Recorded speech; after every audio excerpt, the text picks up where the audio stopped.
Alright guys, this is probably going to be the last video of this school year. Apologies I couldn't get out Germany content. I just find it hard for time at the minute, but I've put this together today just hopefully you find it useful regarding structures of Germany, paper 3, your final exam. Right, so you've got two sections, section A and section B. Now in the first section you've got two questions.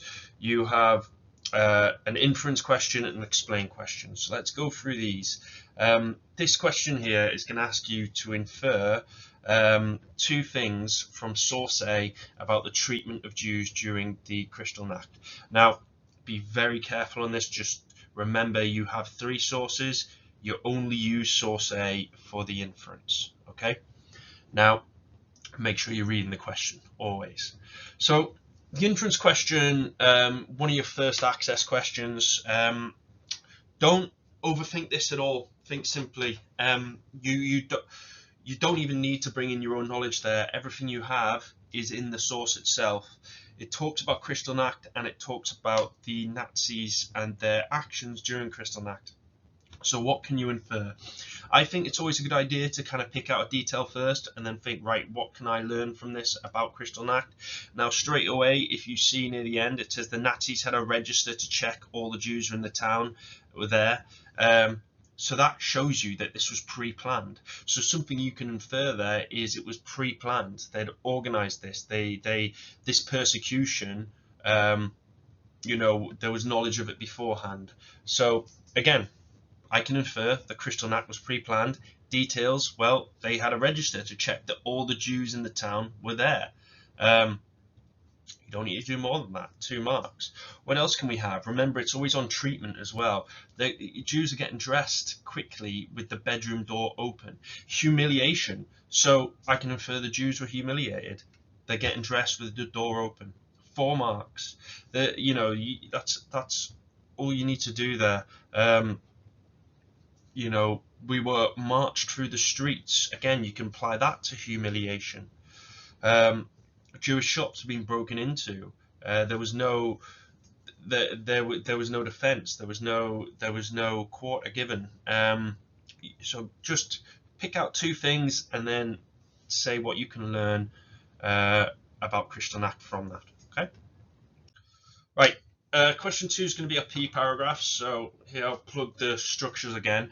Remember, 3 times P paragraphs, point, evidence, explanation. Okay. So this question here, explain why the German economy recovered in the years 1924 to 29. I'm only going to do 1 paragraph because this is straightforward. I trust you'll be pretty strong at this kind of question if it came up on the economy. So I'm not going to do Stresemann or Dawes, but what I am going to do is do the Young plan to give you an example of something different. So one reason why the German economy recovered in the years 1924 to 29 was the Young plan. That's your point, stating what the paragraph is actually going to be about. It's useful for the marker. In August 1929, Gustav Stresemann agreed the Young plan with the American banker called Owen Young. The Young plan reduced reparations from 6.6 billion to 2 billion, and Germany was given a further 59 years to pay it back. There's your evidence. That's AO1. Facts, figures of what the Young plan is. But that's not enough at all. That barely does it, because you need to answer the question. You need AO2, which answers the question of how the German economy recovered. And this is where I go on to say the Young plan was important to German economy because it allowed the government to lower taxes on ordinary people, which released public spending power. It also boosted German industry, which created more jobs, which in turn boosted spend power again, back to industry, increasing employment, which is a cycle of economic growth. Does everything you need to do to answer the question. You can do it in a similar fashion with the Dawes plan. Remember the 25 billion they're going to get, which they can put into the industry, which again creates jobs, which you've got that cycle of economic growth. The way you'd use Stresemann would be to bring in the rent mark, and you can even refer to hyperinflation there, and you might be thinking, oh, but sir, isn't the rent mark 1923? But remember what the rent mark comes to, which is the Reichsmark in 1924. So that's, you can talk about things earlier in the date as long as you link it back to something that's within date, which is what you do if you use Stresemann and the Reichsmark and Rentenmark. Okay. Right, COP analysis, you should be used to this by now. I'll run through it anyway. Two paragraphs using content, own knowledge, and provenance. Remember, provenance is just analysing who wrote it, when, why was it made, what type of source it is. Do not compare the sources, you get nothing for that. They are almost like independent paragraphs of each other. So a paragraph on source B, a paragraph on source C. It'll always be B and C, remember. Right, so this is part of section B, of course, where you get your sources and interpretation. They'll all be on the kind of same question. They'll always be on the same kind of theme. So how useful are sources B and C for an inquiry into the extent for the Nazi regime in years 1933 to 39? So now we know that the section B is going to be all about the support of the Nazi regime from 33 to 39. So COP analysis. Here you've got two sources. You'll notice that the two sources here are going to be quite different. They'll always be different because remember, they're going to link to the interpretations, which we'll get to in a bit. Right, here's an example. So source B is useful for an inquiry into the extent of support for the Nazi regime as it shows the feelings of the workers. First thing you need to do is pick out quotes with additional comment. So, you know, this immediately can get you to level 2 in the source skill. So source B states the workers in this factory will never be won over by Nazi policies, which demonstrates a lack of support for the Nazi regime. That added comment just shows how you are adding to the quote. But you need your own knowledge. So your own knowledge here is adding to the usefulness of the content. You can say this is useful because that can help as well, but I've just jumped in here to say many workers have been part of the trade union or supported trade unions or supported the Communist Party and therefore would be less likely to support the Nazis who had shut down the communists and banned trade unions. That's all you need in terms of backing up their own knowledge. That's bringing that in. That's good own knowledge there. And then your second bit of content, source B, also states the workers were gathered and ordered to listen to his radio broadcast, meaning Hitler's, which highlights that workers did not want to listen and were not influenced by the Nazis' propaganda. Now, that to us is quite useful because we know the Nazis had tried to increase their support by broadcasting Hitler's speeches in factories and public places, and many also listened to them at home on the radio. So you're just showing, remember, this isn't so much this is comment on utility. This is usefulness, and we know that Hitler and the Nazis did use this as a propaganda method, and it's useful to us because it shows not everyone just accepted it. Then you need the provenance. So that bit at the top is enough to get you probably 5 out of 8. Okay, 5 out of 8 because it's given. That's if source C, your analysis of source C is very similar. That's because you've got developed comment and own knowledge linked to the content. But to get to level 3, you need both content and provenance. So the bottom here it says the source is a secret account written by an opponent of the Nazi regime in 1936. That's not enough because that provenance is just stated. You need to say why is it useful. You need to make a judgment on provenance. This is useful as the account would have first-hand experience of what it was like in the factories. However, it is only one factory, so may not be reflective of all factories in Germany. Again, that's a good judgment on the utility of source B. In addition, being a secret account provides an honest view of the situation, as there would be less fear from reprisals of going against the Nazis. So that's why it's useful. It's first-hand experience, and it's likely honest because it's secret. That there will push you into level 3. And if you do the same thing for source C, you should be looking at 8 marks. Right, our interpretations. The first one is pretty straightforward. Our first question of section B, what is the main difference? Read both interpretations carefully.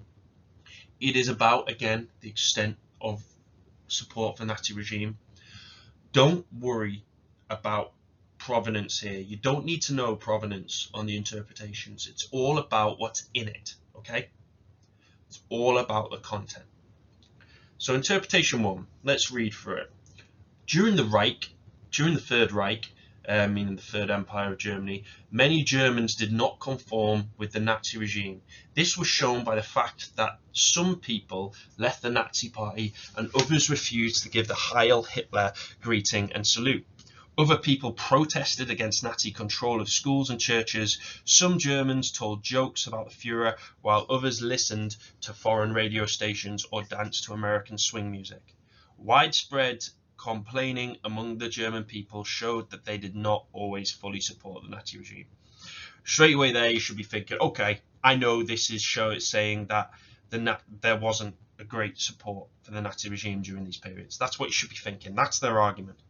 Interpretation 2 says, from 1933 onwards, the German people clearly conformed with the Nazi regime and became devoted to Hitler. Hundreds of thousands of Germans from different classes joined the Nazi party. In fact, so many people tried to join in 1933 that the party struggled to cope with the numbers. In the years 1933-39, the Nazi party gained 4 million new members. A flood of people also joined other Nazi organizations. The increase of support for the Nazis suggests that the majority of German people found it easy to support the Nazi dictatorship. The difference should be clear. Interpretation 2 is saying there's plenty of support. Interpretation 1 is saying there actually wasn't as much support as you might believe. So let's have a look at the example. A main difference is that interpretation 1 suggests many people did not fully support the Nazi regime by explaining the ways in which they did not conform. For example, it says some people left the Nazi party and others refused to give the Heil Hitler salute. You need to then show a direct comparison. Interpretation 2. Interpretation 2, on the other hand, emphasizes the dedication of the German people to Hitler and the Nazi regime by showing how Nazi organization grew rapidly. For example, it says the Nazi party gained 4 million members. So again, showing a clear difference there. That's the easy one. Now, second one is trickier because it's, again, read the question. Suggest one reason why they give different views. Not how, why.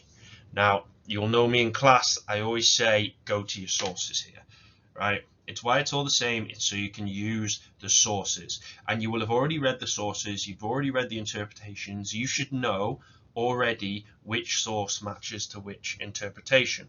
So, for example, one reason why interpretation 1 and 2 may differ is because they have given weight to different sources. 2 marks there for why they were different, the weight of sources they give. For example, source C shows Hitler's popularity and provides support for interpretation 2's argument.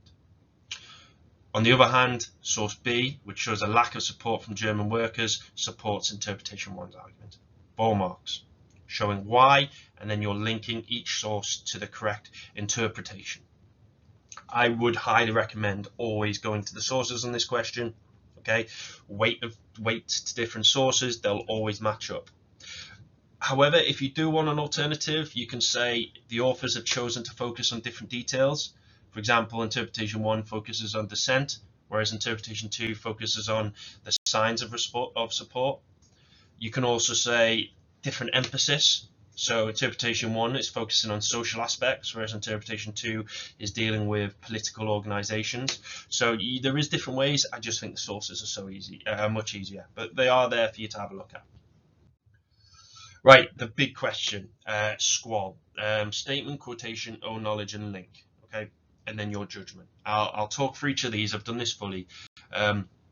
Again, I've just done it, so bear with me when we go through it. However, hopefully the structure can help you out, and it deals with a little bit of content, so that should help with revision as well.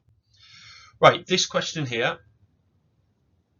using the same sort of interpretations again, which is helpful because we've already read them, so you should already had quotes in your head in what you can use. But remember, when you're picking out a quote, you need to be thinking, right, what can I bring in with my own knowledge to back this up? How far do you agree with interpretation 2 about the extent of support for the Nazi regime in the years 33 to 39? Right, so the focus is on interpretation 2. To an extent, you can agree with interpretation 2 about the extent of support for the Nazi regime as it highlights how many new members joined the Nazi party. So this is your statement. You know what the argument is, you did this in B. Interpretation 2 states hundreds of thousands of Germans from different classes joined the Nazi Party. Again, commenting on it, which was largely down to the policies that were in place. So again, you've picked out a quote from the interpretation relevant to how you'll use your own knowledge, which again is going to back up the extent of support they have. So let's have a look at this. Hundreds of thousands of Germans, different classes.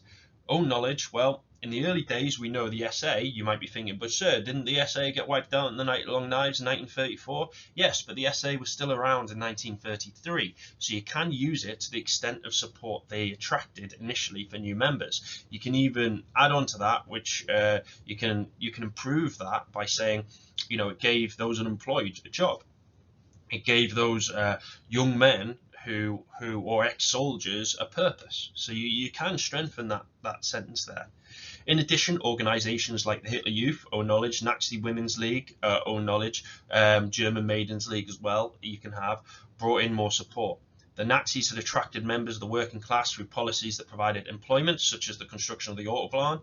You can always use that. You can use the RAD, the labour service there as well. And the German economy had started to recover, bringing in further support. So, right, that's good own knowledge.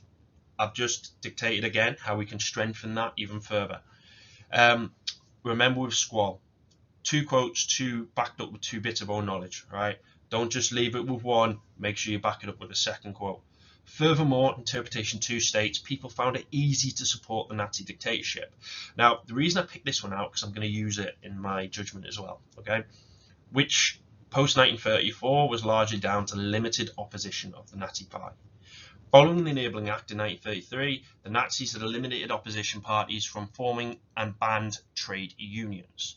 Once Hindenburg died in 1934, the Nazis faced little opposition, and through their propaganda campaign, they consolidated support across Germany. So basically, this own knowledge is backing up the fact that, well, yes, they found it easy to support a Nazi dictatorship because there was no alternative. You can even go into censorship. You can strengthen this with, right, the Nazis had blocked foreign radio stations. The Nazis, you know, basically with their propaganda, put all the focus on them. And then just a link at the end. Therefore, you can agree with interpretation 2 that the Nazis did have support during the years 1933 to 1934. Right, second one. So again, statement. On the other hand, remember you always use the other interpretation. On the other hand, you can disagree with interpretation 2 because of the arguments in interpretation 1, which argues that Germans did not all support the Nazi regime. Then your quote. Interpretation 1 points out the Nazis faced opposition to their control of schools and churches. Okay, so you might be thinking, you know where I'm going to go with this, which is German Catholics had protested the removal of crucifixes from religious schools, which had forced the Nazis to change policy. Good evidence to show opposition. And in addition, Martin Niemöller had founded the PEL and the Confessing Church, which opposed Nazi interference in the Protestant Church. Good own knowledge to back up the interpretation 1's argument that there was opposition from churches. You can going into the second quote. Also highlights how Germans would listen to foreign radio stations and dance to American swing music. Going to go with the swing youth, so which had been banned by the Nazis. So groups of young people had demonstrated this opposition by refusing to join Nazi youth groups. The swing youth was a symbol of resistance against Nazi control, playing records illegally imported from America and listening to swing bands like the Glenn Miller Orchestra. Don't worry if you didn't know the Glenn Miller Orchestra. You can just say listening to swing music. You can even add in to drinking alcohol, things like that. And then just to finish off, the extent of opposition argued in interpretation 1 demonstrates how not all Germans support the Nazi regime, which is your link. So 2 Squall paragraphs, and then you need your judgment. Judgment's always tricky, can really help boost up your mark. Now, this is just a way, a judgment is really in terms of your writing style and how you want to form it. I'm just giving you an idea of mine, what I like to see and how I form my argument. Your judgment should kind of be seen all the way through. I kind of planted that seed in interpretation 2, my first paragraph, talking about the banning of the banning of opposition parties. I'm going to just emphasize it again here. So I always start off with a statement of my intent in terms of where my argument is. Whilst you can agree with interpretation 2 that the Nazis had a lot of support, overall I agree with interpretation 1 that many Germans resisted the regime in different ways. So again, showing my judgment in the first sentence. Then I need to balance it, but also demonstrate why I disagree with interpretation 2. So it's accurate that interpretation 2 states the Nazis achieved huge increase in support, with many people joining the party. However, this was largely down to the lack of options available due to the censoring of anti-Nazi ideas and the banning of opposition parties. So again, it's clear, my argument needs to be clear all the way through. And by doing this, I'm disproving points in interpretation 2. And finishing off strongly, coming back to my argument of which interpretation I agree with and why. Interpretation 1 highlights how there were many forms of opposition, which could be direct, like Niemöller and the PEL, or more of a resistance, bit of a typo there, resistance to conformity, such as the swing youth. These resistant groups were indicators that not all Germans blindly submitted to Nazi ideology, and demonstrated how Hitler and his regime did not have complete support across the whole of Germany. Okay. Does what it needs to. Its argument's clear all the way through. That's kind of how I would tackle these scroll paragraphs. Again, use this to help form your own writing style. But again, just think of that scroll structure. You don't have to quote directly. You can paraphrase and be linking it all the way through. Just kind of remember those tips, guys. It's just to aid you. Please make use of it. And remember, I'm going to send this PowerPoint out as well without me talking over it, so you can have a look for yourself. All right.